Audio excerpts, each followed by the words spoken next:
بسم الله الرحمن الرحيم. قال رسول الله صلى الله عليه وسلم: ما عمل آدمي من عمل يوم النحر أحب إلى الله من إهراق الدم إنه ليأتي يوم القيامة بقرونها وأشعارها وأزلافها. پیغمبر علیه الصلاۃ والسلام فرمایي د غټ اختر په ورځ باندې د قربانۍ نه بهترین عمل بل یو نشته چې هغه الله جل شانه ته ډیر زیات محبوب وي. د قربانۍ عمل د غټ اختر په ورځ باندې بهترین عمل ده. په ټولو عملونو کې الله جل شانه ته خوښ عمل د غټ اختر په ورځ باندې هغه قرباني کول دي.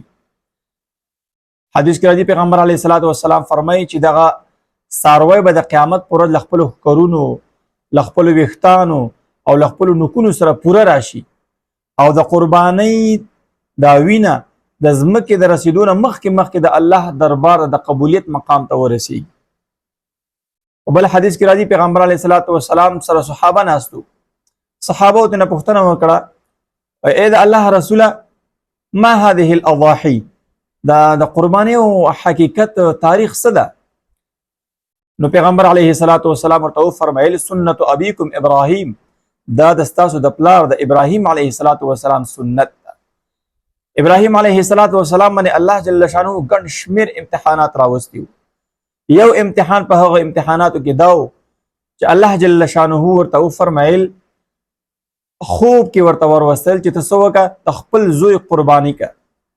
اسماعیل علیه الصلاۃ والسلام په ابراهیم علیه السلام باندې ډېر زیات ګران و. دی په شام کې و، بار بار به مکې مکرمې ته عربو ته به دی راته او د اسماعیل علیه الصلاۃ والسلام پوښتنه به یې کوله.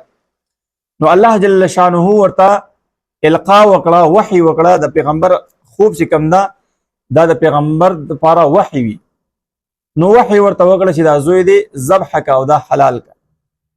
نو ابراهیم علیه الصلاۃ والسلام راپورته سو، 100 اوښانې ذبح کړه. دا تقریبا په 8 ذی الحجه باندې دا خوب ویني. ابراهیم علیه الصلاۃ والسلام په 9 ذی الحجه په دې د 9 ذی الحجې په شپه باندې بیا خوب ویني چې الله جل شانه ورته په خوب کې وایي چې دا زوی د ذبح که. ابراهیم علیه الصلاۃ والسلام سهار راپورته شو، بیا 100 اوښان ذبح کړه د الله د رضا دپاره.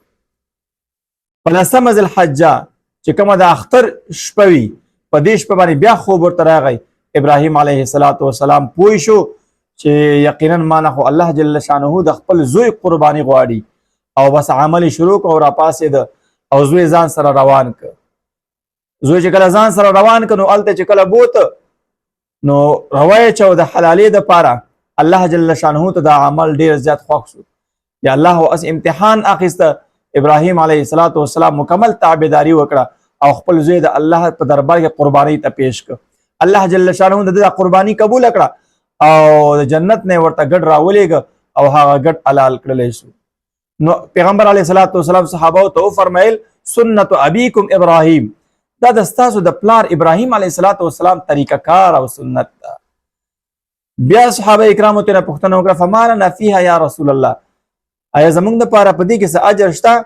پیغمبر علیه الصلاۃ والسلام ورته وفرمایل: بکل شعرة حسنة، د هر ویښته په بدل کې چې کوم د یوه نیکي ده. د څاروي په بدل باندې چې څومره ویښتان دي، د هر ویښته په بدل کې یوه نیکي ده. په بل ځای کې راځي عبدالقادر جیلاني رحمه الله په الغنیه نومي کتاب کې دا خبره ذکر کړې ده چې داود علیه الصلاۃ والسلام یو ځل خپل رب ته وویل چې یا الهي، ای ربه، د پیغمبر علیه الصلاۃ والسلام امتی چې کله قرباني وکړي د هغې اجر څه شی ده؟ نو الله جل شانه ورته وفرمیل: د هر ویښته په بدل کې 10 نیکۍ زه ورکوم، او یوازې دا نه، 10 درجې ورته اوچتوم او 10 ګناهونه معاف کوم. او بیا ورته وفرمیل چې ای داوده، اما علمت، آیا ته په دې نه خبر، تا ته دا پته نشته چې دغه قربانۍ دا څاروي دا به دوی دپاره سورلی وي، په پلې سرات به په دې سره دی تېرېږي او د سره به د دوی ګناهونه معاف کېږي.